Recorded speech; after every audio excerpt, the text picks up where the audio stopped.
لباس کا دوسرا اصول یہ ہے کہ لباس پہن کر ہمارے اندر تکبر پیدا نہ ہو۔ حضرت عمر رضی اللہ تعالیٰ عنہ کے بارے میں آتا ہے کہ انہوں نے ایک دفعہ ایک اچھا جبہ پہنا اور جمعے کا خطبہ ارشاد فرمایا، لیکن اس کے بعد خطبہ ارشاد فرمانے کے بعد انہوں نے وہ جبہ اتار دیا اور لوگوں سے کہا کہ آج کے بعد یہ جبہ میں نہیں پہنوں گا۔ تو لوگوں نے پوچھا کہ اس کی کیا وجہ ہے؟ تو حضرت عمر رضی اللہ تعالیٰ عنہ نے فرمایا کہ اس کے پہننے سے میرے دل میں تکبر پیدا ہو گیا۔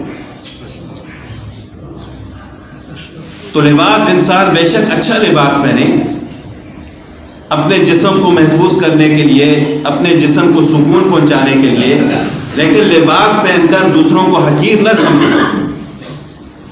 آپ علیہ الصلوۃ والسلام نے بھی اعلیٰ لباس بھی پہنا ہے۔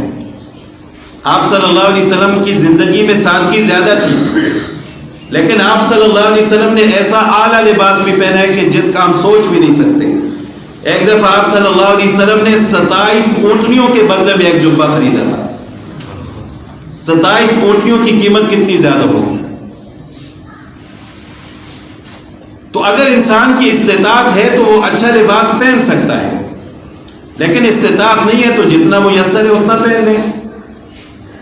لیکن لباس چاہے جیسا بھی ہے، لیکن لباس پہن کر اس کے دل میں تکبر پیدا نہ ہو کہ دیکھو میں نے تو بہت اچھا لباس پہننا ہوا ہے، فلاں نے نہیں پہنا، فلاں نے ایسا پہنا ہے۔